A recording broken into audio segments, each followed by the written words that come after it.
Next up in my series of talking about the Beatles' US albums, and again tying this in with the vinyl reissues of the first US albums that came out last year, we now have up on the list Something New. Something New. I gotta say that title again. Something New. This title is very simple. This is something new from the Beatles. I believe this came out 4 weeks or 5 weeks after the United Artists soundtrack album. On here you have songs that were included in the movie, some songs on the United Artists soundtrack album, and some that were on the British A Hard Day's Night album, along with 2 songs from the Long Tall Sally EP in England, Slow Down and Matchbox. They had already released 2 others on the Beatles' second album. And a novelty, a nice novelty for the kids. Come Gimme Deine Hand.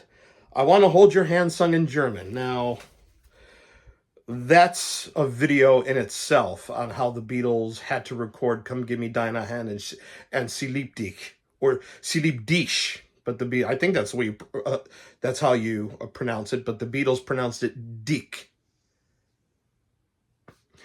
And just like their pronunciations in German on Come Gimme Deine Hand, in Glücklich.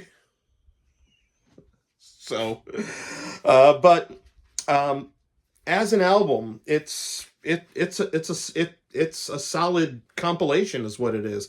Again, not too much in the artwork thing. You have a little still here from the Ed Sullivan Show in the black, and the back cover is essentially the liner notes. I don't even know who did the liner notes on here.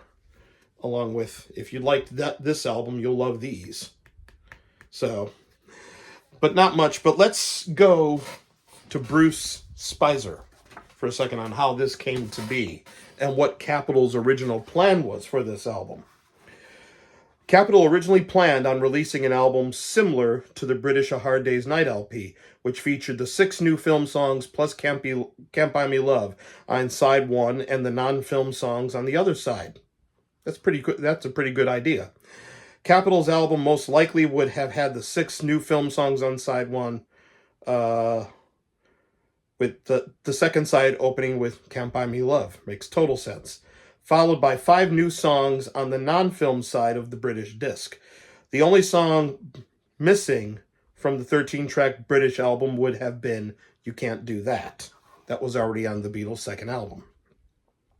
But, as it says here, when United Artists issued its soundtrack LP in late June, Capitol decided to alter the content of its LP and push up its release date to July 20th, although the album probably did not reach stores until about a week later. With United Artists set to have 3 to 4 weeks of sales prior to Capitol getting its new album in stores, the label thought it best not to release a semi-soundtrack LP. Instead, Capitol would tell Beatles fans it had something new, hence the title. And here's a little ad for Something New right there in the liner notes. So that's essentially what this is. It's, like I said, it's got Slow Down and Matchbox from the British EP Long Tall Sally, which, unlike Magical Mystery Tour, was an EP specifically designed for the EP market, not a compilation. They went in the studio to record these 4 songs and put on an EP. There you go. And honestly, if you listen to that EP, which came out back in 2014 or 2015 for Record Store Day in November, I got it. It's got a nice flow to it for the 4 songs. It feels like it belongs.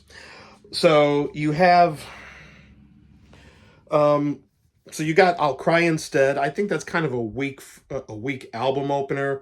I think Anytime at All would have been a better album opener.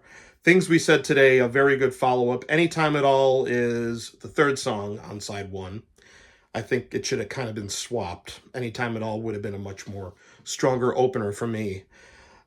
When I Get Home, beautiful, nasty John lead vocal.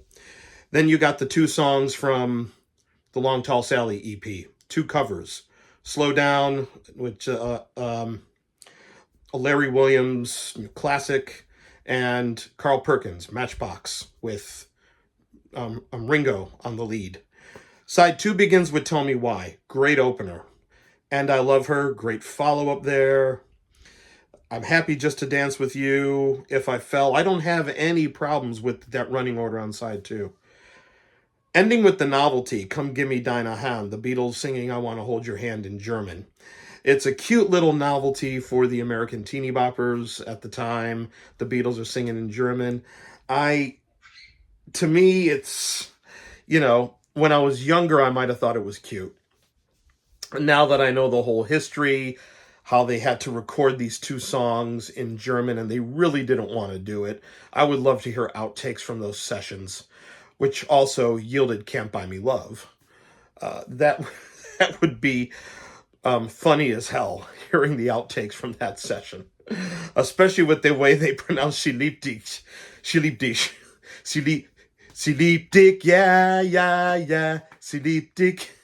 Is that in glugly und froh? I don't think there's a German word in glugly.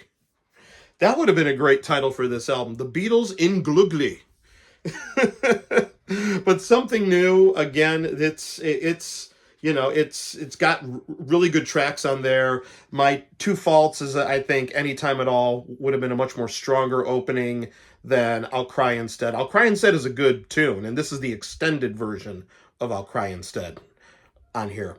But Anytime at All would have been a much more stronger opener, and they could have possibly replaced Come Gimme Deine Hand with, even though it was already a single and it was on the United Artists album, they could have ended the album with Can't Buy Me Love.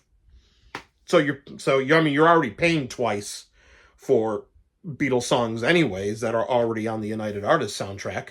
So why not have them pay triple for Can't Buy Me Love? Because it was already a single and they bought the single too. So, but again, the attention to detail. I took this out of my record sleeve, but look at how shiny this cover is. They did a really good job with the printing of these covers.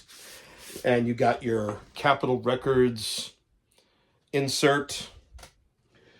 We're getting towards the teal one, the greenish one for Capitol's new and improved stereo, which was always my favorite in my dad's collection, which you had on Rubber Soul and Help.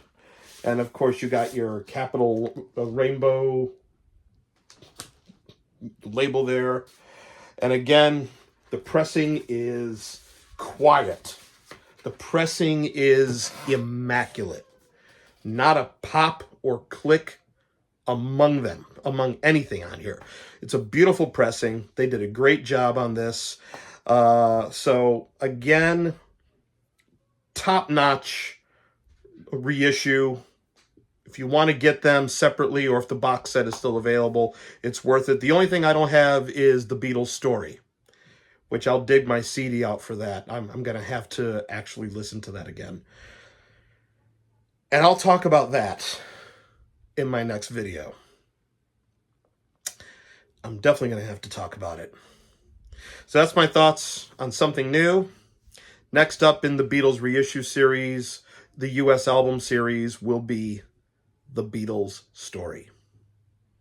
Talk to you soon.